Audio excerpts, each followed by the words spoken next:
Good morning, friends. I'm starting with creating HTML web pages today. For previous chapters, you can refer to my previous videos. There are two types of web pages. One is static web page and another is dynamic web page. See what you see in railway websites where the information changes very frequently. That's the dynamic web page. And some websites like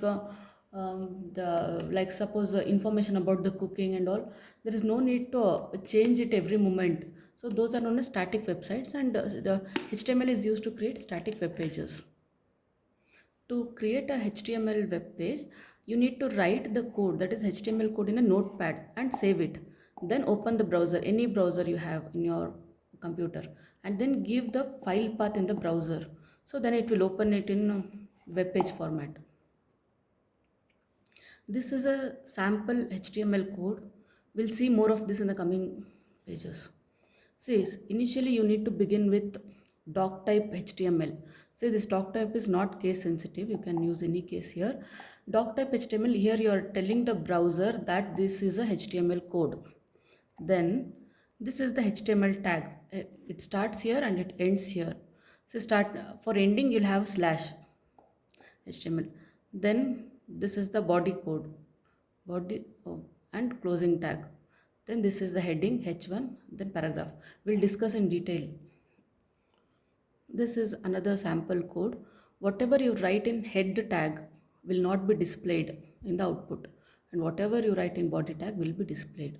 A sample HTML page, HTML code will look like this. I'll repeat this once again because it is very important. See, here you have HTML code, opening of the HTML and the closing of the HTML tag.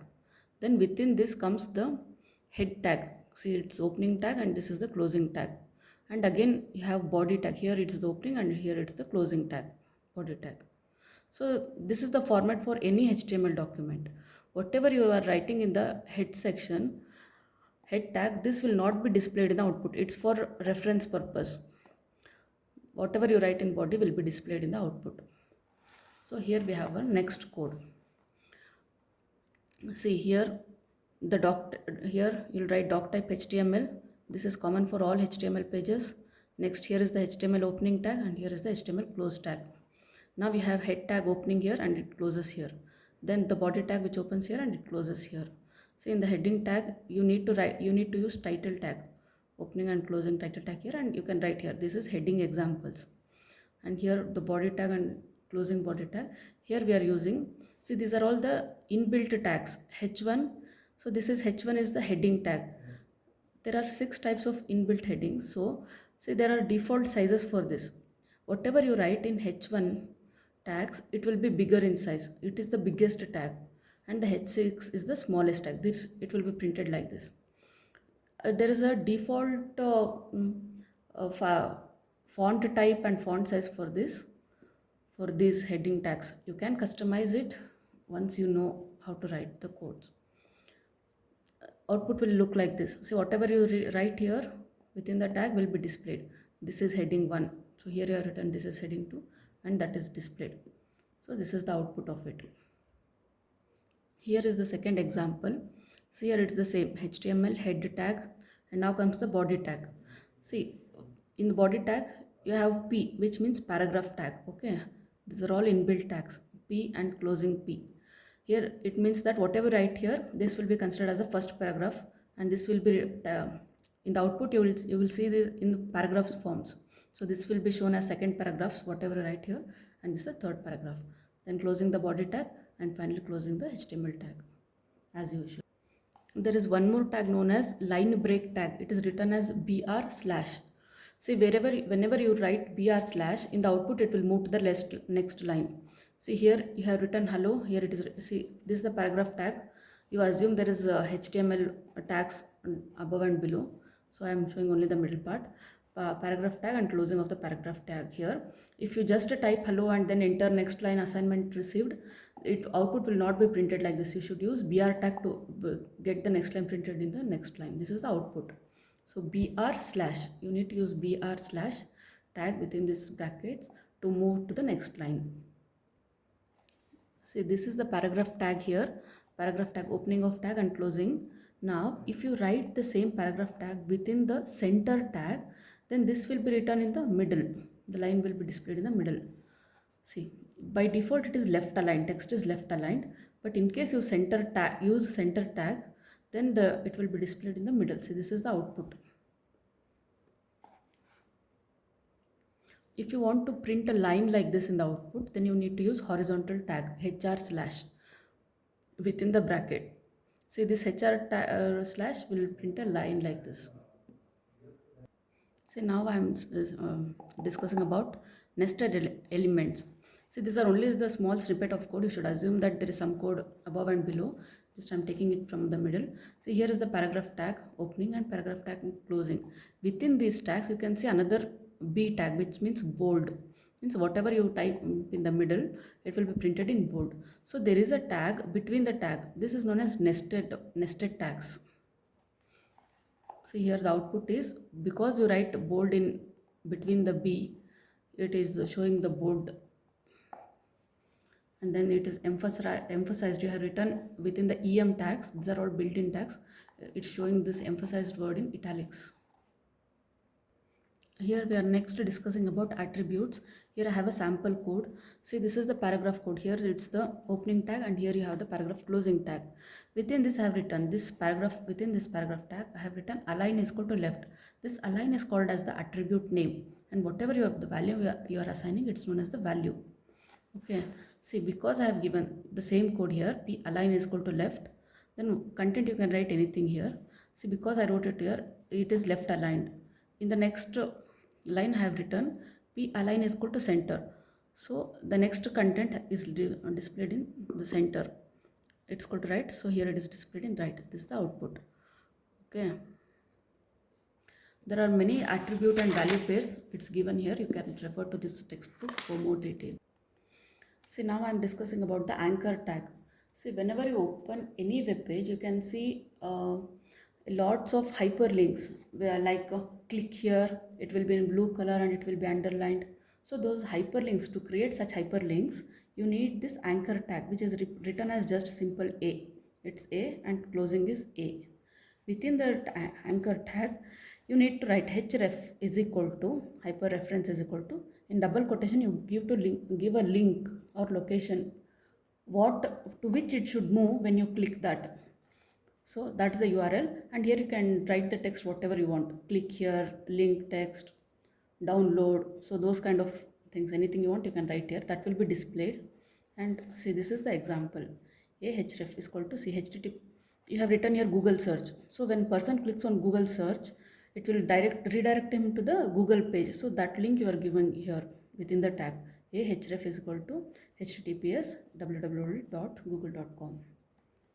So you can use this href tag for many purposes, for downloading, to display images and many more things.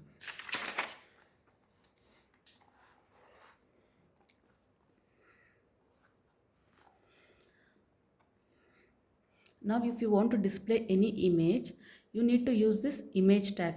See, here you will store image in any directory or any location. Then in a HTML code you will give that path.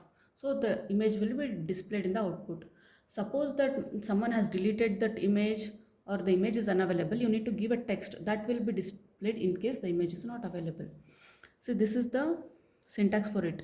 You need to write the image, img image source src is equal to, then you need to give your URL here, and alt is equal to, here double quote, alternate text, means you write whatever you write here, that will be displayed in case this image is not available.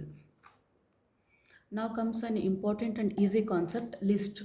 See how to create list like this. See, 1 2 3 or something, a list in the web page.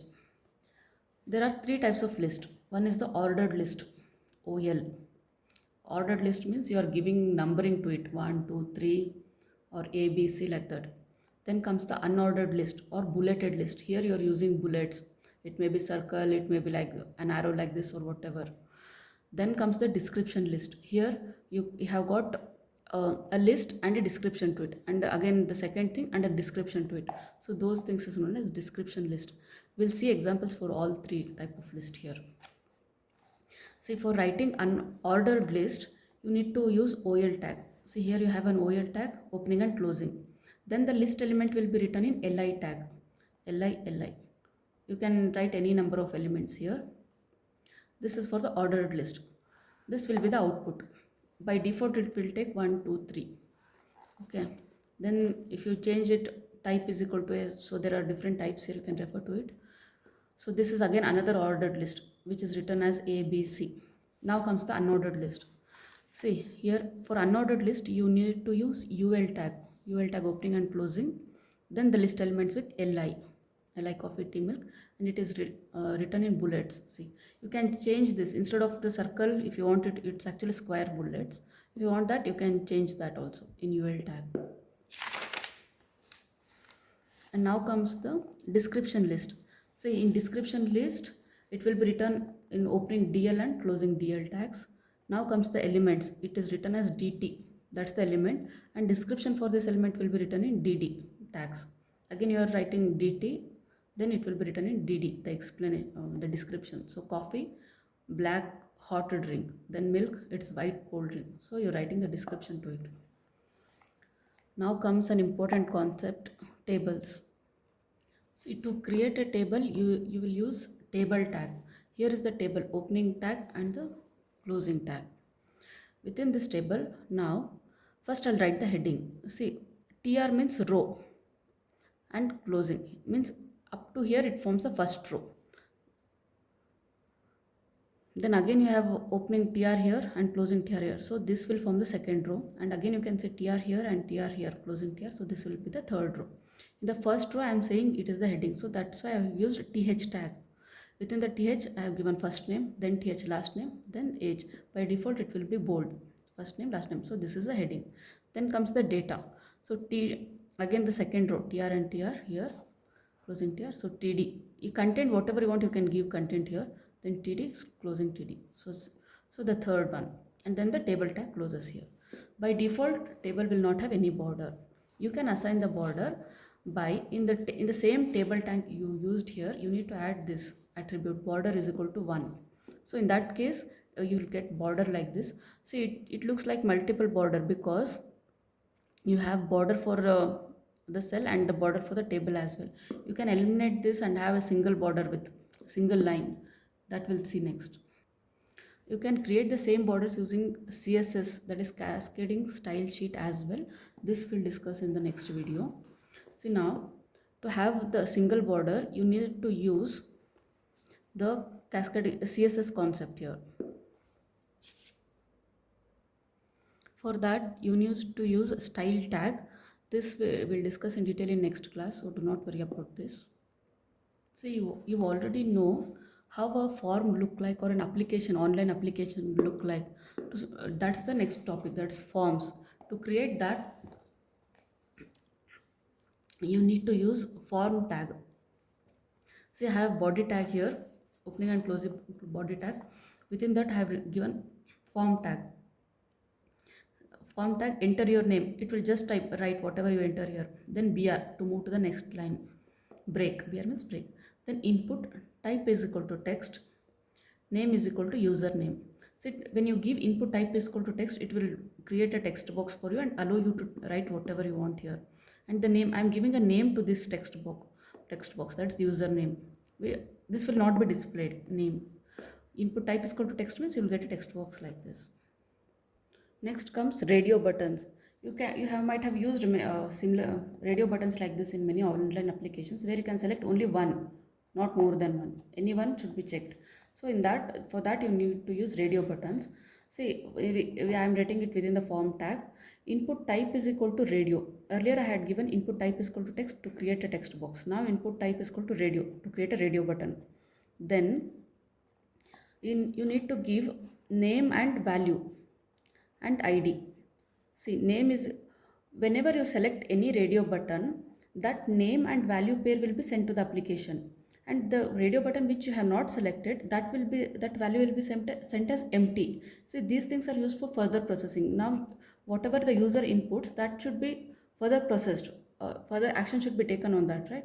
So here I'm giving input type is equal to radio, then an ID for this. For this button, this is the ID. You can give any name you want. Then name, this name and value pair will be sent for every radio button. So it is compulsory to write the name for every button, radio button. So I have given two radio buttons here. So, and next comes the concept of checkbox. It's similar, it's very similar to radio buttons. Here you need to give input type is equal to checkbox. Checkbox will allow you to select one or more or even zero at zero choices. Next comes the submit button. See, this is known as submit button where you have given login. So this button, this is known as submit button. To create that, you need to use this line. Input type is equal to submit. This is built in. Then you can give value is equal to whatever you want. Login, click here or whatever you want, you can give. That will be displayed on the button. So input type is equal to submit, then value is equal to login to create a button like this. See, for details, you can refer to this textbook. I'll give the link in the descriptions to buy this textbook online. I will give you a contact number as well to whom you can contact in case the copies are not available online. It's trustworthy, so there is no need to worry about it. Now comes the iframe. You might have seen when you open a web page, there will be another small web page within the web page. So those web pages are known as iframes. So creating a web page within the web page, a small web page or a small window within the web page. So that's known as iframe. Now to create an iframe, you need to use this code. Iframe source is equal to URL. Means from that's a small website's URL you are giving here. So that you should put it in the middle. So we are giving a message for the website to put that web page in the middle. Source is equal to URL, then title is equal to description. See, whatever you write in the title, it will not be displayed. It's for your reference. Iframe source is equal to URL. Whatever the URL you provide, it will take the website from that URL. So it will be displayed like this. Assume that there is a big web page here and this is a small web page within that. You can refer to this example to how to get an iframe like this. So you can set the height and width of this iframe as well, how big or how small you want. For that, you need to specify the size in the iframe tag. Iframe source is equal to some URL, okay, for this web page. Then style is equal to height is equal to 200 height colon 200 pixel, width 300 pixel. So you can give your custom size. This is all about creating web page using HTML. In the next video, I'll be explaining about using cascading style sheet and JavaScript. Hope you liked it. Let me know how you felt in the comment section. If you want any more details, let me know in the comment section. Thank you.